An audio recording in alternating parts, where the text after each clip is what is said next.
আসসালামু আলাইকুম। আজকে 13 জিবি সম্বন্ধে একটা গুরুত্বপূর্ণ তথ্য শেয়ার করব।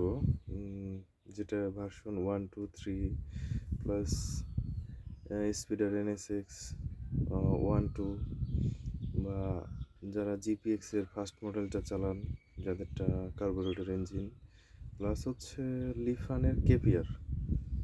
হ্যাঁ, যেহেতু লিফান থেকেই সবগুলোর ইঞ্জিন সোর্স করা আমি যতটুকু জানি। তো এই তথ্যটা মোটামুটি সবার জন্য কাজে লাগবে। এবং এর সাথে উম মানে কিভাবে কি করতে হবে এটা ভিডিওতেই বিস্তারিত বলে দিচ্ছি। সবাই মনোযোগ সহকারে দেখবেন।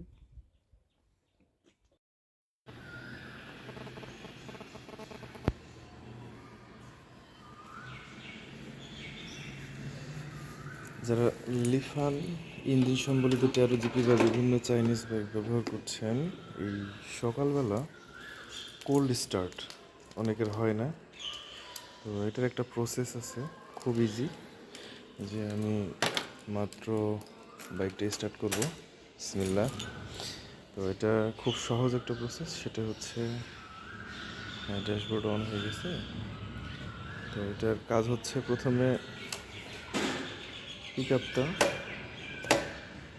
2-3টা টান দেওয়া, তারপরে গিয়ার নিউট্রাল আছে,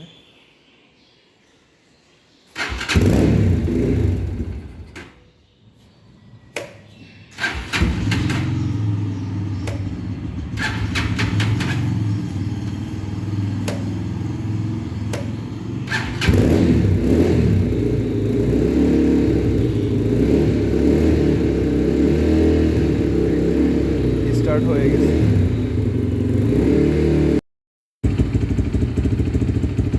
এভাবেই 13 জিবি বা লিফানের যে ইঞ্জিন আছে, কার্বোরেটর ভার্সন, এই গাড়িগুলো স্টার্ট করবেন, খুব সহজেই স্টার্ট হয়ে যাবে। আসলে আমরা অনেকেই জানি না, টেকনিশিয়ানগুলোও বলে না, সার্ভিস সেন্টার থেকেও বলে না, এই জন্য আমাদের অনেক সমস্যায় পোহাতে হয়। আমি গত কিছুদিন যাবৎ লক্ষ্য করছিলাম যে আসলে চোখ ছাড়া স্টার্টই হয় না। এমনকি দুপুরবেলাও এরকম হয়েছে যে বন্ধ করে রাখছি, কিন্তু চোখ না দিয়ে রিস্টার্ট করতে পারি নাই। তো ভাগ্যক্রমে আলহামদুলিল্লাহ আমি বেশ কিছুদিন যাবৎ এখন আর কোনো প্রবলেম নেই। এই যে এখন স্লো রানিংয়ে আছে, খুব ইজি। শেষ আমার স্টার্টিং প্রসেস, আমার 13 জিবি। আপনারা এই প্রসেসটা ফলো করতে পারেন। হয়তোবা শব্দ কতটুকু শোনা যাবে জানি না, তবে আমি নিজে এটা যেহেতু ভুক্তভোগী হয়েছিলাম, আমাকে একজন বলছিল যে আপনি স্টার্টার কয়েলটা চেঞ্জ করতে পারেন, স্টার্টার কয়েল চেঞ্জ করলে নাকি হয়ে যায়। ওনার নাকি এরকম হয়েছিল।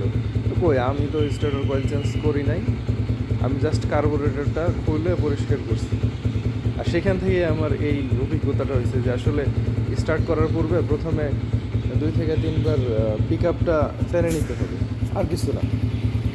তারপরে এই যে 5 মিনিট না, এক্স্যাক্টলি হয়তো বা 2-3 মিনিট একটু স্টার্ট করে হাই রেপ করছি। হাই রেপ বলতেন হয়তো বা 2-3 হাজারের মতো রেপ ছিল ইঞ্জিন আরপিএম। এখন আলহামদুলিল্লাহ যে স্টার্ট হয়ে গেছে। তো সবাই চেষ্টা করবেন এইভাবেই 13 জিবি বাইকটা, যেগুলো কার্বোরেটর ইঞ্জিন প্লাস হচ্ছে লিফানের যে কেপিআর আছে, স্পিডার এনএসএক্স আছে, জিপিএক্সের আগের ওল্ড মডেল যেগুলো, সেগুলো কার্বোরেটর ইঞ্জিন লিফানের, এই সেম একই প্রসেসে স্টার্ট করা যাবে। তো ধন্যবাদ। ভিডিওটি ভালো লাগলে অবশ্যই জানাবেন আপনাদের প্রতিক্রিয়া। আসসালামু আলাইকুম।